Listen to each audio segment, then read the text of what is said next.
we'll have a little bit of noise from the activities here, so bear with that as we watch what's going on here. Well, we hit Carpenters. We got a guy down here saw cutting the concrete after it's poured. Put some saw cut scores in there to keep the cracks kind of aligned where they're supposed to be, and give it a little bit of weak spot, kind of like that score in your graham cracker that breaks on that line. So that's the kind of the idea behind that. That machine, if we put those saw cuts in there, probably poured it yesterday. Got Carpenters down here. Look at all this rebar standing up here. These elements that are stacked like we saw in the first video. Ironworkers have been going pretty productive, putting these elements in so they can build all the concrete columns around them. We'll start forming that up. What you see is they're going to be forming up a big concrete wall around this area right here where the crane is. We'll find out what that's all about as we go along. We'll start watching this take shape. So all that wall right there, the concrete shear wall, that'll get placed next. These walls that get poured, they'll strip out all this plywood and they'll start building from there. And so this is how this process goes. A little bit at a time, coordinated efforts, nice and systematic. Get one area taken care of, get the next area taken care of, and keep moving forward. So it doesn't look like we have any ironworkers here at the moment. The carpenters will get all these walls one-sided, and if you look closely, you'll see where the rebar will be standing up on the inside. So once they get one side done, the guys will come back in, put all the rebar in on those walls, and then they'll put the second side up and tie it all together and have it ready for concrete. That's how these walls are built. You might be able to see someone over here window watching, so that's yet another trade you go into. So if you like heights, maybe you like throwing yourself off the side of the building, there you go. Kind of fun that he jumped into the scene. Kind of a photo bomb on me while I'm paying attention to this project. He wants to get in on the act, so that's kind of cool. So from a safety aspect on a project like this, you notice that it's as clean as possible, it's organized, and you always have to maintain a path of travel should there be an emergency, should there be some reason that you've got to get off the project quick.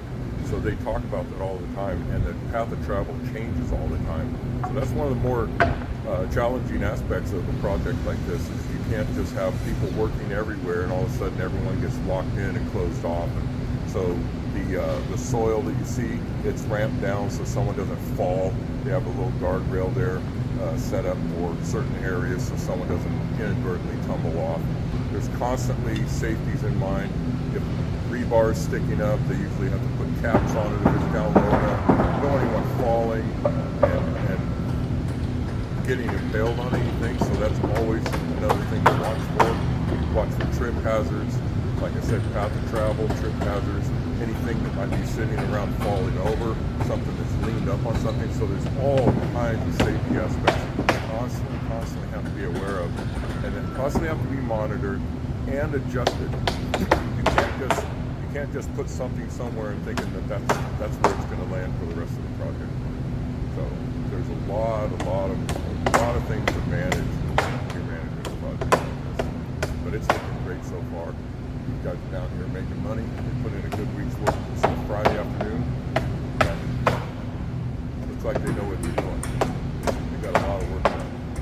I'll see if I can't get out here while they're pumping that wall. I will show you how that goes. So these guys are laying out where the next saw cut's going up there measuring. It's got to be.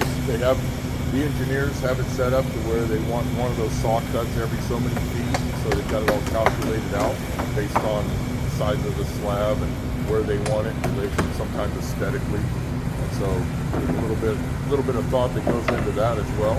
You notice how they have the dumpster down here, and as I mentioned in the first video, how convenient it is to have a crane.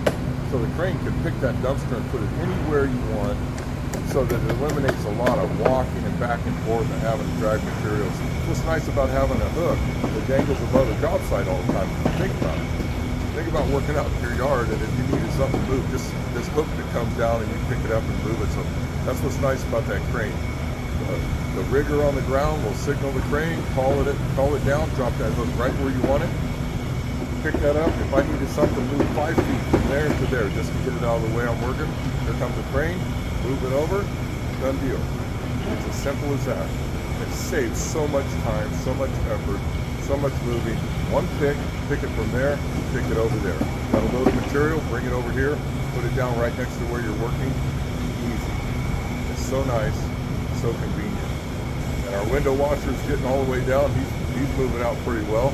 So like I said, he got into, he photobombed us, got into the act right there, so we'll point him out. That's a great job to do. As far as I'm concerned, it's kind of a young man's sport, but he looks like he's been doing it a while. Looks pretty professional at it. He'll go back up the building, drop down again, and get that thing clean and make everyone happy. Make sure you like and subscribe. I'm trying to build this channel. I want to run around this whole city, check out these job sites. I'm going to sit in the park and tell you a few things that are on my mind here and there. I'm going to show you some stats, some paperwork from my office, from my studio area, and we'll just get this ball rolling. I'm brand new at this. I think this is video number 5 or 6. So I'm a YouTube apprentice. So like and subscribe and help me build this channel. This will be the most interactive channel because everything that comes from you. I want to hear from other professionals. I want to hear from people that are interested. I want people that are just curious of what's going on here and ask me questions. Let's make that happen. Let's build this channel and send this video, send this link, send my channel to anyone and everyone you know. This kind of stuff needs to get out here. I've got a lot more to say, and it's coming. There's a lot. And so I'll give you all the ins and outs of this industry and everything else I think about. Some of my opinion, I'll throw it out there and see what you make of it. All right? Thank you.